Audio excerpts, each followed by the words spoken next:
Bismillahirrahmanirrahim. Assalamualaikum warahmatullahi wabarakatuh. Alhamdulillah. Wassalatu wassalamu ala rasulillah wa ala alihi wa ashabihi wa man ihtaba hudah. Asyhadu an la ilaha illallah wahdahu la syarika lah. Wa asyhadu anna Muhammadan abduhu wa rasuluh. Amma ba'd. Alhamdulillah, maghrib ini kita bisa bersilaturahim. Insyaallah saya sudah menjadi anggota ranting tunggul. Setiap bulan ngisi di TPK-nya yang di Pak Mustafa ibu-ibu sebelum Ramadan kemarin. Alhamdulillah, mudah-mudahan kajian-kajian yang kita kaji memberikan manfaat bagi kita, terutama terkait dengan pelaksanaan ibadah kita kepada Allah Subhanahu wa taala. Yang kedua, kalau suasananya seperti ini senang. Saya ini orang Paciran, tapi tidak suka dengan karakter ngajinya orang Paciran. Karena kiainya ditinggal di masjid sendirian, sementara orang-orang Paciran itu di pinggir-pinggir jalan sambil dengarkan. Dan itu tidak dapat ruh hadis. Jadi hadisnya itu majtama'a qaumun fi baitin min buyutillahi yatluna kitaballahi wa yatadarasunaha fima bainahum illa nazalat alaihimus sakinah wa haffathumul malaikah wa ghasyiyathumur rahmah wa dzukira mimman indah. Jadi rohnya itu ada pada kumpulnya, bukan pada mendengarkan ngajinya. Jadi kalau kita setelah asar Ramadan itu jalan-jalan ke Paciran, maka kiai yang ngaji itu persis di dalam studio radio. Jadi tidak ada yang dengarkan di dalam. Jadi hanya dapat ilmu dan mungkin banyak lewatnya karena sepeda motornya keras-keras. Nah, ruh yang ada di hadis itu tidak dapat. Karena hadisnya majtama'a. Tidak ada satu kaum yang kumpul. Nah, kita ini alhamdulillah kumpul.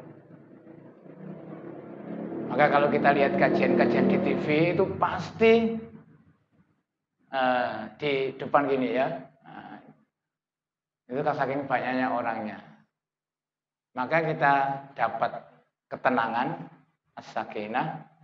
Kemudian insya Allah diikuti kajian kita ini oleh malaikat, haffathul malaikah, dilindungi sesuai dengan perintah Allah. Kemudian kita dikaruniai rahmat, dikucuri oleh Allah rahmatnya.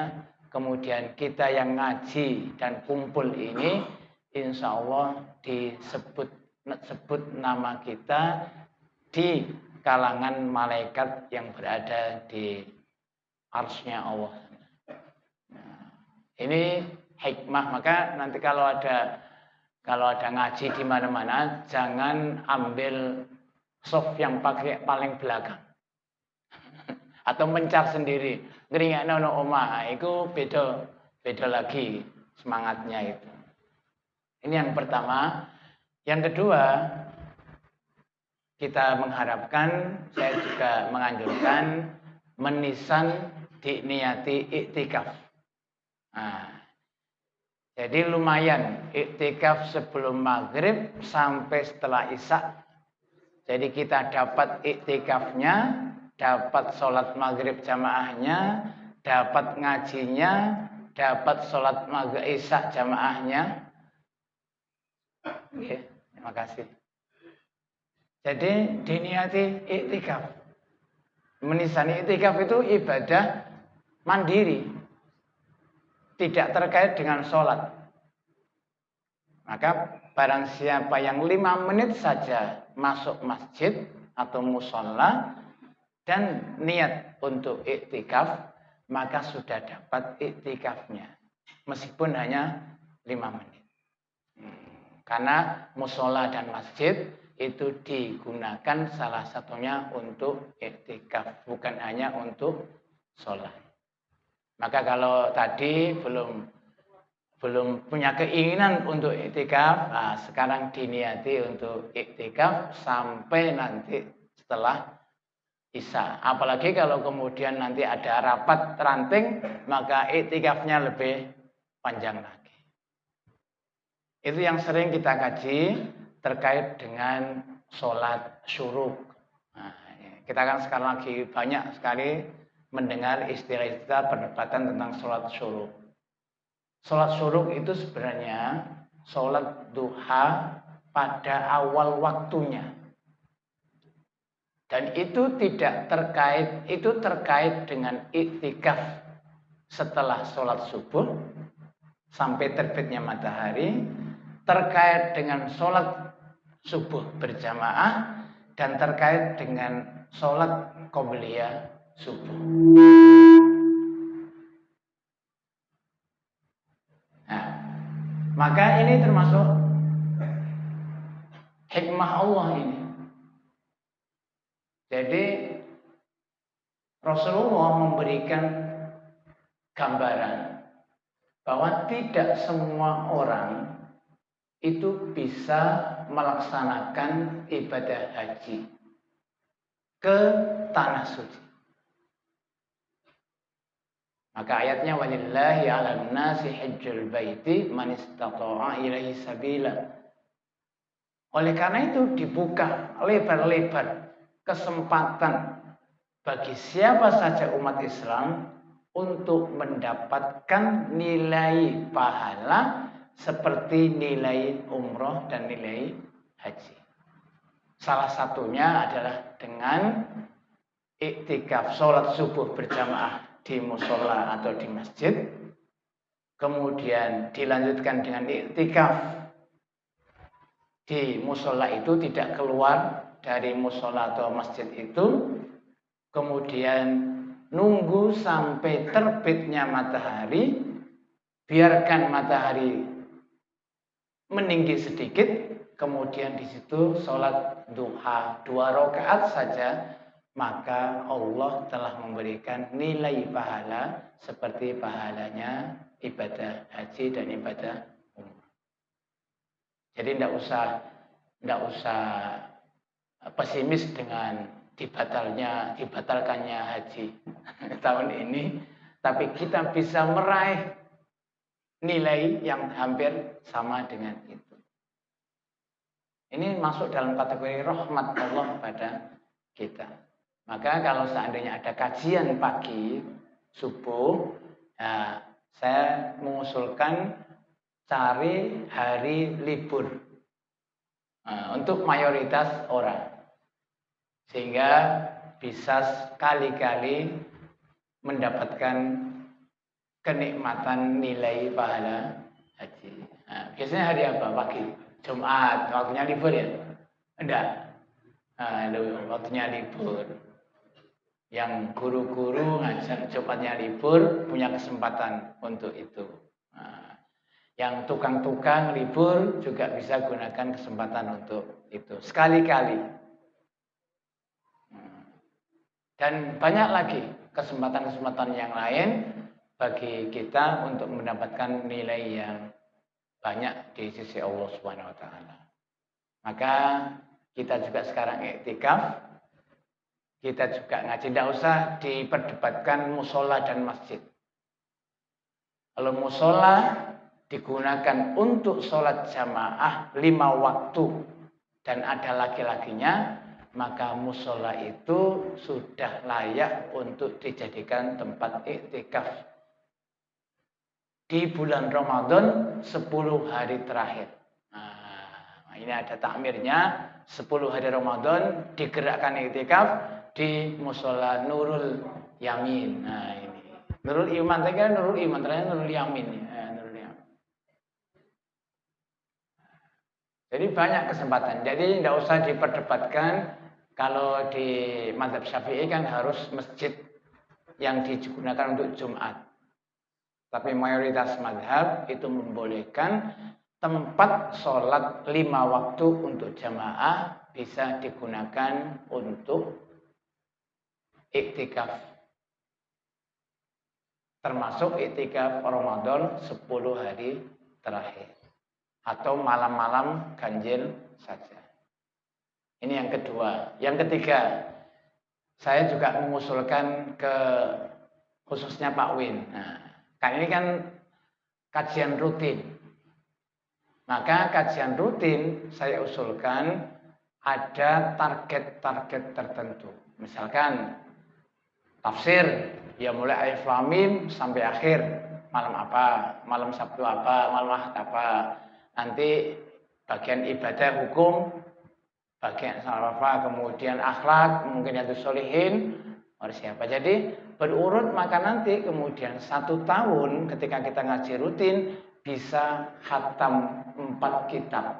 Nah, kalau tidak dijadwal, maka yang saya sampaikan ini mungkin sudah disampaikan oleh Ustadz sebelumnya. Atau akan dibahas oleh Ustadz yang akan datang ketika tidak ada jadwal. Dan ini harus kita jadwal agar bukan hanya sekedar ngaji, tapi kita punya target. Kalau tidak punya Bulughul Maram, berarti Ustadznya punya Bulughul Maram dan mendengarkan hadis 1 sampai terakhir. Jadi kita khatam ngaji sekaligus menghatamkan kitab.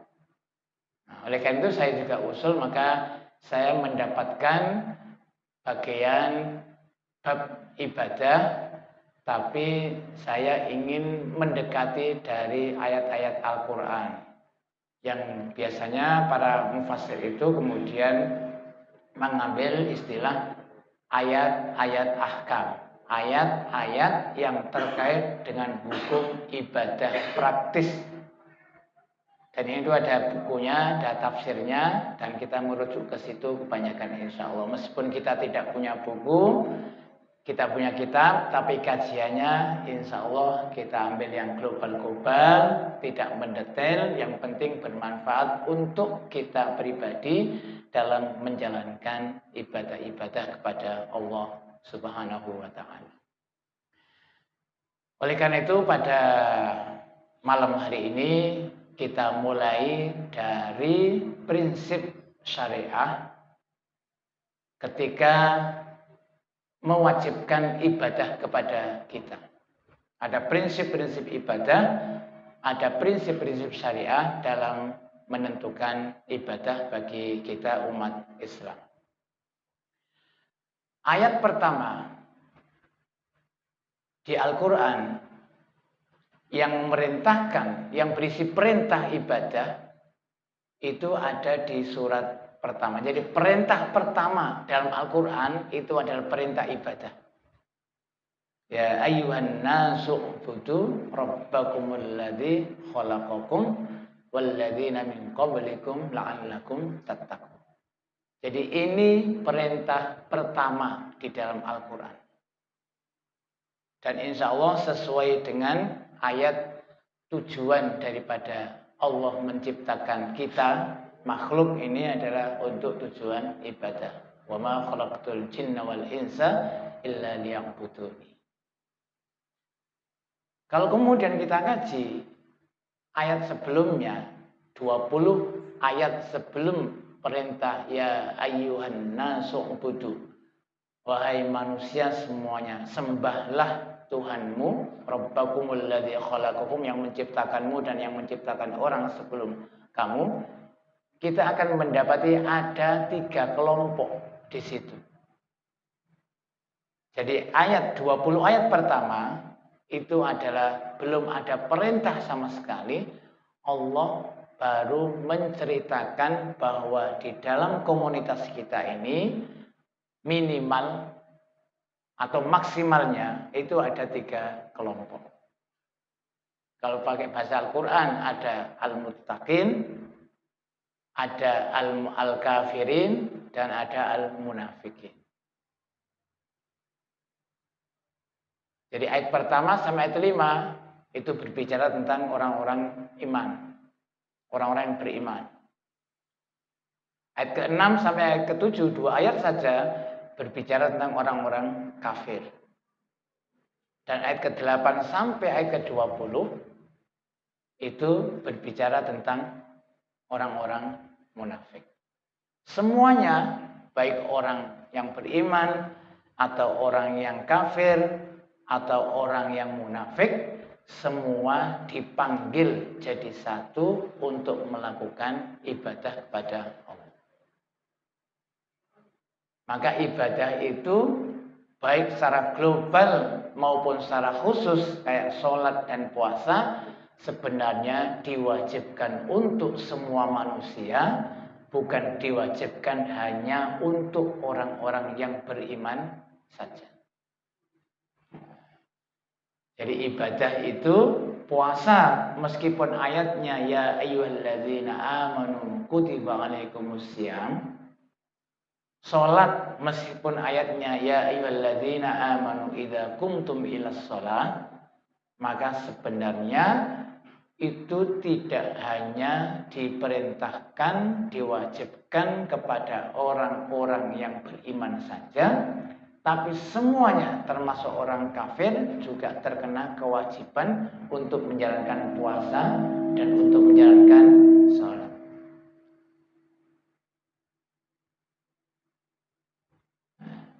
Ngomong lagi, kebesaran. Sudah enak tadi, yang pertama tadi. Maka dalam ilmu usul fikih itu ada satu pembahasan al-kuffaru mukhatabuna bi furu'ish syariah. Orang-orang kafir itu terkena kewajiban menjalankan cabang-cabang agama. Sholat juga wajib, zakat juga wajib, puasa wajib, haji wajib bagi semua manusia. Tidak kenal orang iman, tidak kenal orang kafir, tidak kenal orang munafik. Cuma orang-orang yang belum memenuhi syarat utamanya, maka ibadahnya tidak diterima. Jadi ada syarat rukun ketika kita beribadah. Salah satu ayat yang kemudian menyatakan bahwa orang-orang kafir itu wajib ibadah, wajib sholat, wajib zakat, itu ada satu ayat. Allah menceritakan kisah dialognya orang-orang ahli surga dan ahli neraka. Ini kisah, jadi kabar yang di dalam Al-Quran itu insya Allah la roiba, pasti la roiba fihi. Jangan pernah meragukan, menggambarkan kemustahilan dialog antara kita dan orang-orang yang di neraka nanti. Maka orang di surga bertanya kepada orang yang di neraka, ma salakakum fi saqar.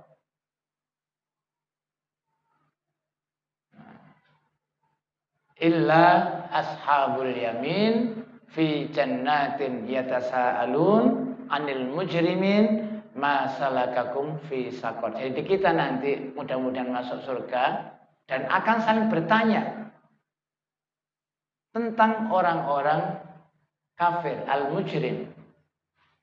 Ma salakakum fi saqar. Apa yang menyebabkan kalian semuanya masuk ke dalam neraka?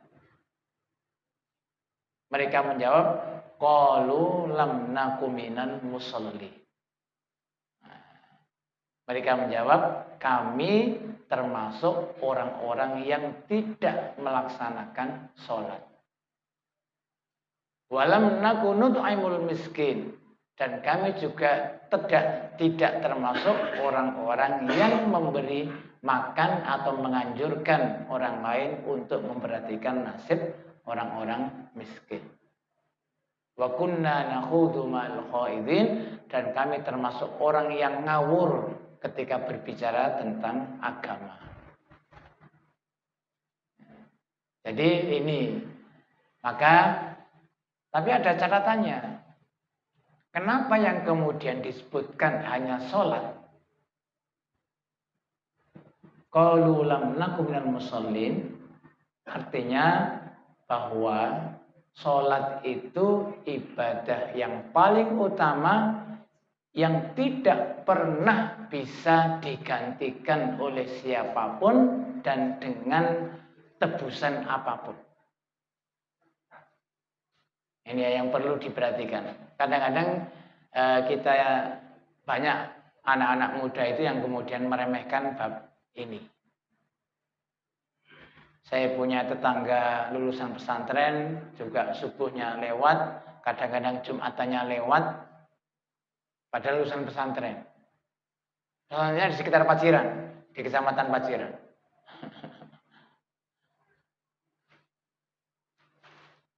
Dan saya dulu, ini pernah saya sampaikan kepada orang-orang Paciran juga. Saya tidak yakin kalau orang Paciran itu tidak sholat. Ternyata banyak sekali pemuda-pemuda itu yang meremehkan bab sholatnya. Tukang yang garap rumah saya itu orang Paciran semuanya. Tapi yang bisa dilihat sholatnya itu 1, 2, 3. Yang lainnya duhur kok ora wudu ora apa, asar kok langsung mulai. Nah, itu. Jadi sebenarnya di dalam ibadah sholat itu mengandung kelima unsur rukun Islam. Oleh karena itu, sholat satu-satunya ibadah yang tidak bisa ditinggalkan dalam kondisi apapun. Sholat itu satu-satunya ibadah yang tidak bisa ditinggalkan dalam kondisi apapun. Telat bagaimanapun harus tetap disolati. Ada unsur syahadatnya. Kita tasyahud, kita takbir, kita tasbih, itu adalah unsur syahadat. Rukun Islam yang pertama. Ada unsur zakatnya. Zakat itu adalah kewajiban orang yang bekerja menghasilkan uang untuk memberikan dan berbagi kepada orang lain dari hasil kerjanya itu. Tapi sholat menghentikan kita bekerja. Kalau hitung-hitungan matematis, mungkin 5 menit, 10 menit itu mungkin sangat berharga bagi pekerja. Tapi kemudian kita dipanggil Allah untuk tidak bekerja, dan itu merupakan pengganti dari kita hilangnya waktu untuk bekerja, maka kemudian kita tunaikan untuk sholat. Ada unsur puasanya, karena puasa itu adalah menahan, salah satunya al-imsak, menahan makan, menahan minum, juga ada unsur itunya. Ada unsur hajinya, karena ketika kita sholat juga menghadap ke Ka'bah. Kalau zakat hanya diwajibkan bagi orang yang punya harta sampai kepada batas tertentu. Kalau puasa yang tidak mampu bisa fidyah. Yang haji hanya yang mampu saja, man istata'a ilaihi sabila. Tapi sholat tidak ada yang boleh meninggalkan sholat dalam kondisi apapun. ibadah yang tidak bisa ditinggal. Maka tidak ada kata terlambat. Tidak ada kata telat. Subuh, kariban, bangun jam berapapun, maka subuh harus tetap dijalankan ketika kita bangun pagi. Ini zamannya Euro berapa ini? Malam ya. Piala Eropa, kemudian setelah nonton TV, bal-balan, keturun, subuh bangun jam 7, maka jam 7 itu kita harus sholat subuh. Tidak ada kata telat waktu dalam sholat. Kalau ketiduran, tidak boleh disengaja. Kalau sengaja meninggalkan, ya serang ganti. Mau sengaja. Tapi yang ketiduran atau lupa, maka sholatlah ketika bangun dan sholatlah ketika ingat. Ibadah itu, sholat itu adalah satu-satunya ibadah yang tidak bisa ditinggalkan dalam kondisi apapun. Maka yang biasa kerja di luar, ini enak, nanti kita akan bahas prinsip syariah yang paling enak. Yang biasa kerja di luar, keluar dari desa Tunggul sehari, maka ketika istirahat zuhur itulah gunakan untuk sholat zuhur dan sholat asar di jamak takdim. Insya Allah tidak ada batas jarak. Ke Weru misalkan, nggak ada perahu. Tukang kayu nggak ada perahu. Maka insya Allah di Weru itu kita bisa menjamak. Daripada nanti pulang ke sini, asar jam 5 baru sholat, maka Allah memberikan keringanan bagi kita dalam melaksanakan sholat. Saya asli orang Paciran, nikah dengan orang Cendoro. Ketika di Paciran, saya sering jamak, sering qashar. Nah, ini kalau nggak nimami qashar ini. Karena diberikan Rasulullah kelahiran Mekah, hijrah ke Madinah, ketika kembali ke Mekah 16 hari, qashar selama 16 hari. Jangan diambil jaraknya. Tapi ketika kita perjalanan keluar daerah, dan itu meskipun hanya ringan, tidak punya kecapean sama sekali, tapi Allah memberikan keringanan bagi kita untuk melaksanakan sholat. Karena sholat itu adalah, jangan sampai kita punya alasan capek ketika di rumah, kemudian kita menunda sholat. Karena sholat itu adalah satu-satunya ibadah yang tidak bisa diganti dalam kondisi apapun dan dengan apapun. Ini terkait dengan ibadah. Jadi perintah pertama kali di dalam Al-Quran itu adalah ya ayyuhan nasu ubudu rabbakumul ladzi khalaqakum wal ladzina min qablikum la'allakum tattaqun. Dan semuanya, di komunitas kita ini juga ada. Ada ya yang iman beneran juga ada, yang kafir beneran juga ada, yang menggunakan kesempatan juga ada.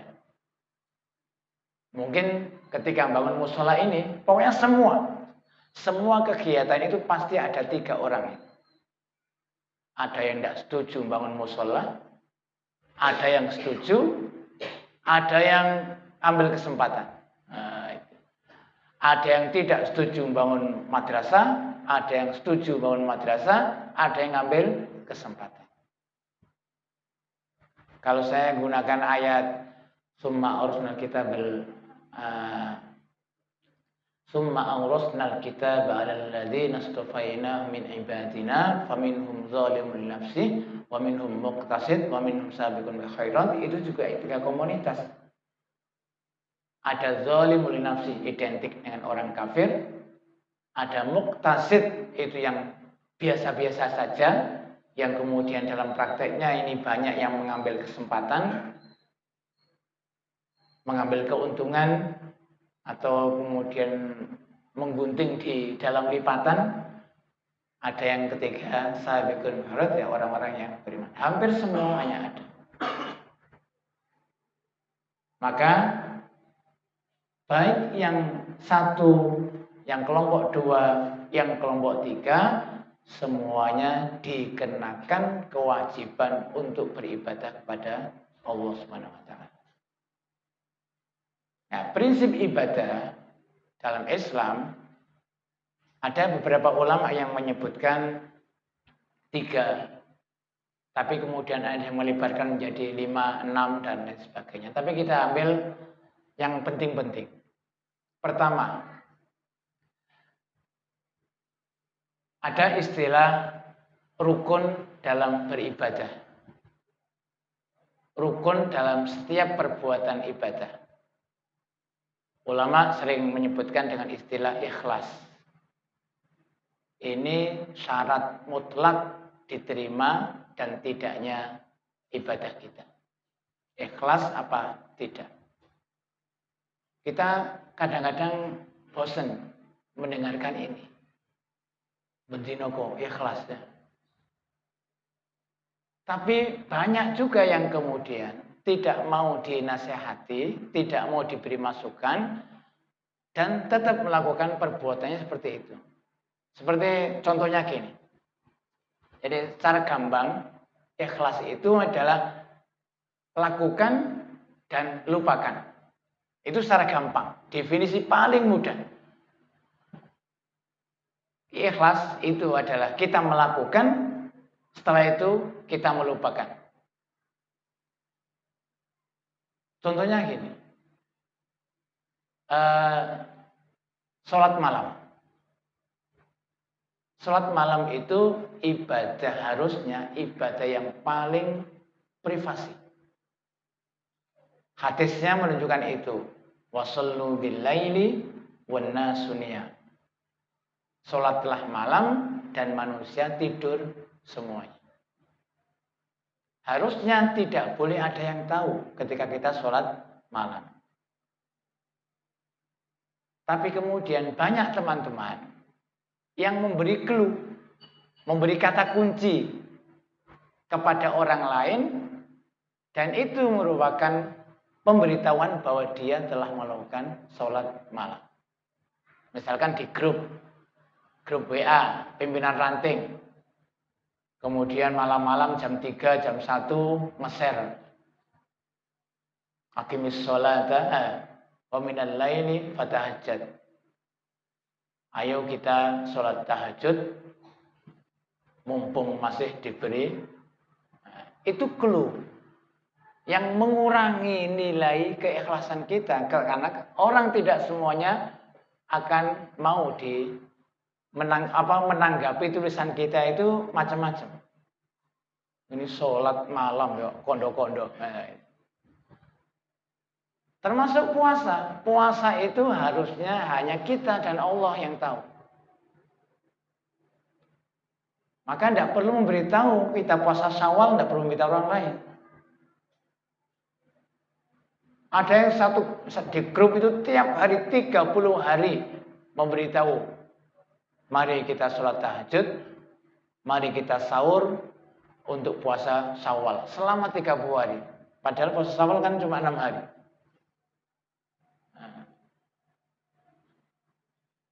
Jadi banyak hadis yang mengatakan, yang mengindikasikan ke situ bahwa ketika kita ikhlas itu adalah kita melakukan dan kita melupakan, tidak usah menceritakan kepada orang lain, apalagi membeli clue. Sedekah misalkan. Zakat. Zakat itu gambarkan Nabi, kita mengeluarkan tangan kanan kita mengeluarkan zakat, tangan kiri tidak tahu. Harusnya apalagi tangannya orang lain. Dan ini saya sering memberikan masukan pada takmir masjid. Kalau sudah hamba Allah, hamba Allah infak 1 juta. Ya kita kalau sudah niat hamba Allah, tidak usah ngusut. Karena di Masjid At-Taqwa Paciran pernah. Hamba Allah yang 1 juta kok tidak disebutkan. Oh, niat hamba Allah ya hamba Allah, tidak usah diusut sudah. Berarti kan masih belum ikhlas total. Masih tidak melupakan, melakukan, dan masih niteni. Hamba Allah yang 1 ini dibaca enggak? Maka nanti termasuk di kurban. Di ibadah kurban itu, kalau memang ada grupnya, tidak usah pakai hamba Allah. Nama. Insya Allah ikhlas. Nama, insya Allah ikhlas. Karena apa? Karena kurban itu tidak sekedar ibadah nyembelih, tapi kurban itu ada syiarnya. Jadi untuk ibadah-ibadah yang wajib, insya Allah mudah-mudahan kita tidak ada unsur riya dan ingin dilihat orang. Sholat jamaah itu harus kita buang, karena sholat jamaah itu syiar. Yang ada, yang kemungkinan masuk riyanya, tidak ikhlasnya, itu sholat sunat. Kalau sholat wajib, memang kewajiban, tidak perlu ada riya. Kecuali yang tidak pernah sholat, kemudian kumpul sama orang, biar dikatakan sholat wajib. Tapi untuk kita yang setiap hari sholat, insya Allah sholat fardu kita tidak ada unsur riyanya. Bahkan sholat jamaah harus disyiarkan. Nalikone ketika jam 5, sementara masih banyak bapak-bapak sing durung adus persiapan sholat misalkan. Ya kita demonstratif saja. Pakai baju, pakai sarung, bawa Quran ke musola. Karena ini syiar. Beda dengan sholat sunnah. Ibadah-ibadah sunnah. Termasuk Idul Fitri, itu syiar. Maka setiap orang Idul Adha itu syiar. Kurban itu syiar. Nah, tapi yang rawan kemasukan sum'ah, cari nama, tidak ikhlas, itu ibadah-ibadah yang statusnya itu ibadah sunnah.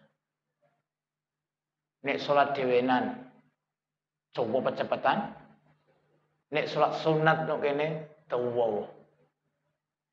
Sholat sendirian di rumah, sujudnya biasa. Nek dadi imam, sujudnya lawamah. Nah itu masuk kategori itu. Maka yang wajar, jadi kita tidak perlu memberikan clue kepada orang lain bahwa kita melakukan sholat tahajud. Kita tidak perlu memberikan kata kunci kepada orang lain ketika kita ibadah puasa atau zakat dan lain sebagainya. Karena itu ibadah-ibadah yang diwajibkan untuk kita lakukan tanpa harus mengingat dan menceritakan kepada orang lain. Termasuk sering di zamannya media sosial ya.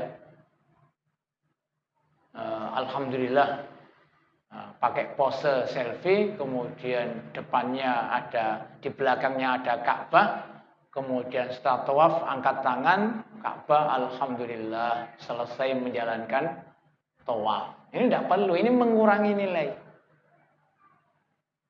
Karena dalam tawaf tidak pernah angkat tangan. Tidak pernah angkat tangan jamaah dalam sholat. Hanya ketika foto mau diupload ke Facebook saja kemudian itu. Jadi banyak sekali. Maka ini menjadi unsur yang sangat penting terkait dengan ini. Prinsip pertama adalah al-ikhlas. Wa ma umiru illa liya'budullaha mukhlishina lahuddina hunafa wa yuqimus salata wa yutuz zakata wa dzalika dinul qayyimah. Jadi ajaran agama, nilai agama yang paling utama yang harus diperhatikan adalah keikhlasan dalam beribadah, dan di sini khusus terkait dengan sholat dan zakat.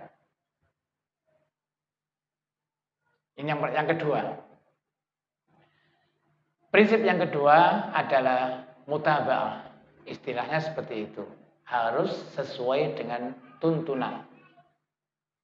Harus sesuai dengan tuntunan. Ibadah itu ada dua macam. Ada ibadah mahdhah, ada ibadah ghairu mahdhah.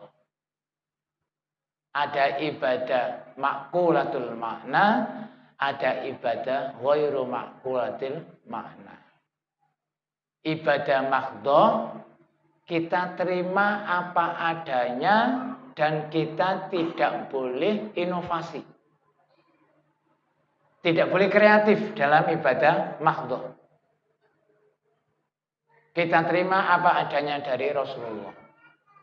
Tetapi kalau ibadah ghairu mahdhah, maka kita boleh berkreasi dan boleh melakukan inovasi. Thalabul ilmi itu ghairu mahdhah. Ibadah wajib dan tidak mahdhah. Maka kita boleh melakukan kreasi dalam thalabul ilmi, mencari ilmu, pakai sekolah, pakai ruang, pakai kapur. Tetapi sholat itu ibadah yang mahdhah. Sholat ya seperti itu, tidak boleh ada inovasi dalam sholat. Maka, tapi dalam hal ini banyak yang kemudian merasa tersinggung ketika disuruh kembali sesuai dengan tuntunan Nabi dalam sholat dan yang terkait, itu kemudian banyak yang tersinggung dan merasa dilecehkan. Mosok kiaiku luweh, mosok awakmu luweh pinter timbang kiaiku. Nah itu kan. Kalau sudah seperti itu nek pokoke itu wis angel. Maka ketika kita mutaba'ah, maka ibadah itu harus berdasarkan dalil. Meskipun ikut kiai, maka kiainya harus punya landasan yang kuat terkait ibadah yang dilakukan. Saya termasuk ini ketika ditanya, ini mudah-mudahan tidak menimbulkan, ini sekedar klarifikasi. Banyak sekali pertanyaan pada saya itu terkait ketika dulu rame-rame isu boleh enggak salaman setiap setelah salam sholat. Nah, boleh enggak salaman setiap setelah salam sholat? Saya gini kan, jadi sholat itu mulai sebelum sholat sampai setelah sholat itu ibadah mahdhah. Maka jangan-jangan ketika kita setiap setelah sholat rutin salaman, sudah memasukkan satu perbuatan dalam ibadah yang bukan dari bagian ibadah itu. Sama dengan ketika kita setiap sholat, setelah sholat kemudian ngusap wajah, itu jangan-jangan kita ini ibadah apa itu perbuatan kita ngusap wajah salaman itu jangan-jangan tidak masuk dalam bagian sholat, tapi kemudian ketika rutin kita melakukannya setiap sholat mesti itu seakan-akan kita sudah memasukkan perbuatan yang bukan dari bagian sholat itu. Ini jawaban saya. Saya hanya memberikan jawaban seperti itu. Maka selamatnya ya kita sholat tanpa ada tambahan dan tanpa ada pengurangan. Nah, ini juga demikian, fenomenanya gini. Jadi Al-Fatihah itu adalah 7 ayat. dan hanya berhenti di walad dhalin. Tapi banyak masjid-masjid, musola-musola yang kemudian menambah ngajarkan ngaji anaknya, kemudian dimulai dengan Al-Fatihah walad dhalin, kemudian ada tambahannya Rabbighfirli waliwalidayya amin. Dan itu rutin. Setiap baca Fatihah pasti ada tambahannya Rabbighfirli waliwalidayya amin. Aminnya setelah Rabbighfirli waliwalidayya. Kemudian ada tambahan lagi Rabbighfirli waliwalidayya walil mu'minina amin. Seakan-akan Rabbighfirli itu adalah bagian yang tidak terpisahkan dari Al-Fatihah. Padahal dalam mazhab Syafi'i baca amin dalam sholat itu tidak boleh langsung walad dhalin amin, itu tidak boleh. Khawatir, ini mazhab Syafi'i, khawatir kita beranggapan, orang-orang awam beranggapan bahwa amin itu bagian daripada Al-Fatihah. Ini hal-hal remeh yang seakan-akan kalau kita mengingatkan itu kemudian tidak sangat penting. Tidak penting, padahal ini sangat penting terkait dengan keutuhan surat Al-Fatihah yang hanya 7 ayat terakhir dengan walad dhalin. Tapi kemudian kita rutin membacanya, maka seakan-akan kita memasukkan satu ayat baru dalam surat Al-Fatihah. Contoh lagi, ini contoh terakhir. Baca Shadaqallahul Azim. Setiap selesai membaca Al-Quran. Kalau kita rutin setiap membaca Al-Quran, membaca Shadaqallahul Azim, orang-orang yang tidak tahu itu seakan-akan menyatakan bahwa Shadaqallahul Azim adalah bagian daripada Al-Quran yang harus dibaca ketika selesai membaca Quran. Ketika rutin. Nah, tapi kalau sekali-kali saja maka mungkin tidak mengapa. Nah, hal-hal semacam ini harus kita kaji. Saya tidak menyalahkan, tapi saya mengajak untuk rasional, mengkaji lebih dalam, thalabul ilmi. Jangan-jangan yang kita lakukan ini masuk dalam kategori menambah ayat-ayat Al-Quran. Ini prinsip yang kedua. Mudah-mudahan pada kesempatan yang lain kita bisa lanjut pada prinsip ke-3, 4, 5, dan 6 insyaallah. Kurang lebihnya mohon maaf. Wassalamualaikum warahmatullahi wabarakatuh.